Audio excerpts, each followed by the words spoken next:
नमस्कार। आकाशवाणी देहरादून से प्रस्तुत है प्रादेशिक समाचार। पहले मुख्य समाचार। केदारनाथ विधानसभा उपचुनाव के लिए कल सुबह 8 बजे से शुरू होगा मतदान। निर्वाचन आयोग ने चुनाव की सभी तैयारियां पूरी की। राज्यपाल गुरमीत सिंह ने युवाओं से राष्ट्र निर्माण में योगदान देने का आह्वान किया। मुख्यमंत्री पुष्कर सिंह धामी ने गैरसैंण के ऐतिहासिक गांव सारकोट को आदर्श गांव बनाने की घोषणा की।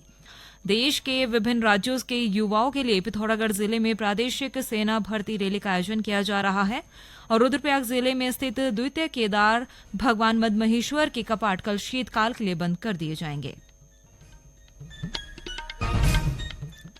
समाचारों के साथ मैं प्रियंका मलिक और अब समाचार विस्तार से। रुद्रप्रयाग जिले की केदारनाथ विधानसभा सीट पर उपचुनाव के लिए कल सुबह 8 बजे मतदान शुरू होगा। निर्वाचन आयोग ने मतदान की सभी तैयारियां पूरी कर ली हैं। वोटों की गिनती 23 नवंबर को की जाएगी। एक रिपोर्ट। केदारनाथ विधानसभा उपचुनाव के लिए सभी 173 पोलिंग पार्टियां अपने गंतव्यों तक पहुंच गई हैं। मंगलवार को सुबह 8 बजे से मतदान शुरू होगा। विधानसभा में 90,875 मतदाता अपने मताधिकार का प्रयोग करेंगे। मतदाताओं में 44,919 पुरुष और 45,956 महिलाएं हैं। विधानसभा में 1,827 युवा मतदाता हैं, जिसमें ज़्यादातर पहली बार अपने मताधिकार का प्रयोग करेंगे। विधानसभा में दिव्यांग, बुजुर्ग, युवा और यूनिक बूथ भी तैयार किए गए हैं। विधानसभा में 130 मतदान बूथों पर वेबकास्टिंग की व्यवस्था की गई है। इस वर्ष 9 जुलाई को केदारनाथ विधानसभा के विधायक सैलानी रावत के निधन के बाद यह उपचुनाव हो रहा है। इस उपचुनाव के लिए भाजपा से आशा नौटियाल, कांग्रेस से मनोज रावत, उत्तराखंड क्रांति दल से आशुतोष भंडारी के अलावा निर्दलीय आरपी सिंह, त्रिभुवन चौहान और प्रदीप रोशन रूडिया मैदान में हैं। सोमवार को उपचुनाव का प्रचार थमने के बाद मंगलवार को सभी प्रत्याशियों ने घर घर जाकर मतदाताओं से संपर्क किया। इस उपचुनाव में मुख्य मुकाबला भाजपा और कांग्रेस के बीच है। पूरे चुनाव प्रचार के दौरान दोनों दलों ने अपनी पूरी ताकत दिखाई। इस दौरान मुख्यमंत्री पुष्कर सिंह धामी ने स्टार प्रचारक के तौर पर अगस्त्यमुनि, चोपता, चंद्रनगर और गुप्तकाशी में चुनावी सभाएं की। भाजपा संगठन के पदाधिकारी भी पूरे चुनाव प्रचार में सक्रिय रहे। कांग्रेस की तरफ से चुनाव प्रचार की बागडोर पूर्व सीएम हरीश रावत, पूर्व प्रदेश अध्यक्ष गणेश गोदियाल, प्रदेश अध्यक्ष करण महारा सहित अन्य वरिष्ठ नेताओं ने संभाले रखी। जिला निर्वाचन अधिकारी डॉक्टर सौरभ गहरवार ने बताया कि निष्पक्ष और शांतिपूर्ण मतदान के लिए सभी तैयारियां पूरी कर दी गई हैं। उन्होंने बताया कि सुरक्षा की दृष्टि से केदारनाथ विधानसभा को 2 जोन और 27 सेक्टर में बांटा गया है। आकाशवाणी समाचार के लिए रुद्रप्रयाग से विनय बहुगुणा।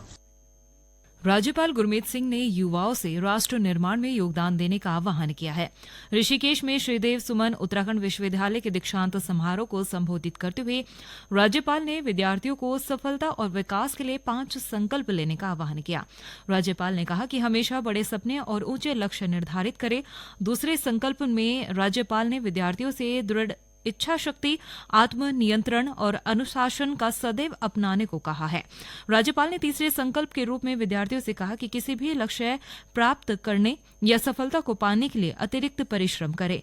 चौथा संकल्प, किसी भी क्षेत्र में आगे बढ़ने के लिए उस कार्य को मेहनत, लगन और पूर्ण पेशेवर तरीके से किया जाए।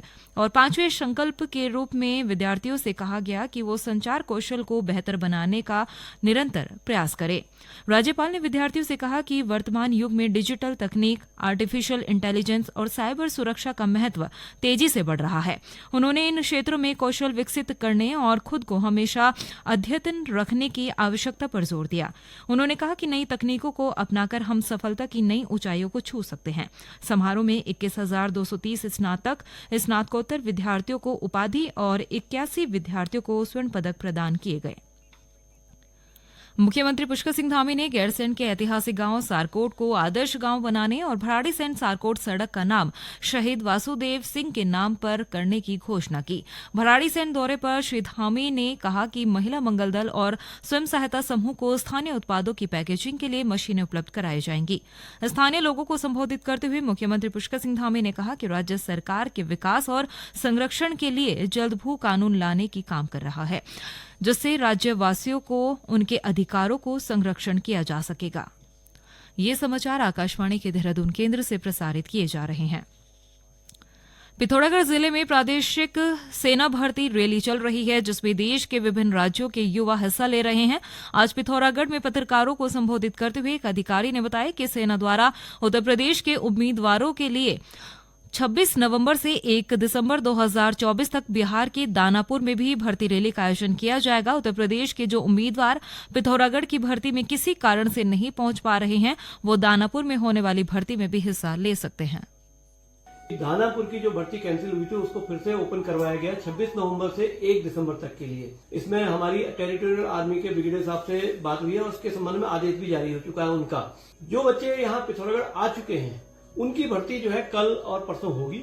जो बच्चे नहीं आ पा रहे हैं किन्हीं कारणों से, टनकपुर या हल्द्वानी अन्य जगहों पर, उनसे अनुरोध है कि वो दानापुर की भर्ती में भाग लें 26 नवंबर से 1 दिसंबर तक के लिए। इसके संबंध में आर्मी के स्तर से एक आदेश भी जारी हो चुका है और उन्होंने इस संबंध में अपना जो आदेश है वो सभी संबंधित को भेज भी दिया गया है। उत्तरकाशी जिले के चिन्यालीसोड़ हवाई अड्डे पर आज से वायुसेना का 11 दिवसीय युद्ध अभ्यास शुरू हो गया है। यह अभ्यास कार्यक्रम 28 नवंबर तक चलेगा। आज वायुसेना ने बहुउद्देशीय परिवहन विमान AN-32 की लैंडिंग और टेक ऑफ का अभ्यास किया। गौरतलब है कि सीमांत जिला उत्तरकाशी की सीमा चीन सीमा से सटी हुई है, इसलिए उत्तरकाशी का चिन्यालीसोड़ एयरपोर्ट वायुसेना के लिए सामरिक दृष्टि से काफी महत्वपूर्ण है। यही वजह है कि वायुसेना पिछले कुछ समय से इस हवाई अड्डे को एडवांस लैंडिंग ग्राउंड के तौर पर विकसित करने पर काम कर रही है। इसी के चलते वायुसेना समय समय पर यहां अपने बहुउद्देशीय विमानों के साथ हेलीकॉप्टरों की लैंडिंग और टेक ऑफ का अभ्यास करती है। केंद्रीय विदेश और कपड़ा राज्य मंत्री पवित्रा मार्केटा ने कहा है कि उधम सिंह नगर जिला लोकल फॉर ग्लोबल का उत्कृष्ट उदाहरण है। आज रुद्रपुर में केंद्रीय राज्य मंत्री ने आकांक्षी जिला कार्यक्रम के तहत जिले में किए जा रहे कार्यों की समीक्षा करते हुए कहा कि जिले के वर्तमान आंकड़े काफी प्रभावशाली है और जिला निरंतर विकास की ओर अग्रसर है। उन्होंने कहा कि जल्द ही उधम सिंह नगर आकांक्षी जिलों की श्रेणी में विकसित जिलों की श्रेणी में शामिल हो जाएगा। विश्व शौचालय दिवस के अवसर पर बागेश्वर और टिहरी में हमारा शौचालय हमारा सम्मान कार्यक्रम का शुभारंभ किया गया। नई टिहरी में जिला जल और स्वच्छता मिशन की बैठक में मुख्य विकास अधिकारी डॉक्टर अभिषेक त्रिपाठी ने कहा कि 19 नवंबर से 10 दिसंबर 2024 तक अभियान के तहत विभिन्न गतिविधियां आयोजित की जाएंगी। उन्होंने कहा कि अभियान का उद्देश्य शौचालय विहीन परिवारों को चिन्हित कर लाभार्थियों को शौचालय के उपयोग के प्रति जागरूक करना है। हमारा शौचालय हमारा सम्मान एक संदेश को लेकर के ये कार्यक्रम मनाया जा रहा है, जिसमें कि जिन लोगों के शौचालय नहीं बन पाए हैं उनको चिन्हित किया जाएगा और जो शौचालय का इस्तेमाल नहीं कर रहे हैं उनको जो है प्रेरित किया जाएगा और साफ सफाई का विशेष ध्यान रखा जाएगा और जो सार्वजनिक शौचालय हैं उनकी स्थितियों को ठीक किया जाएगा और कहीं अन्य जगह आवश्यकता है सार्वजनिक शौचालयों की तो उनको भी निर्माण कराया जाएगा।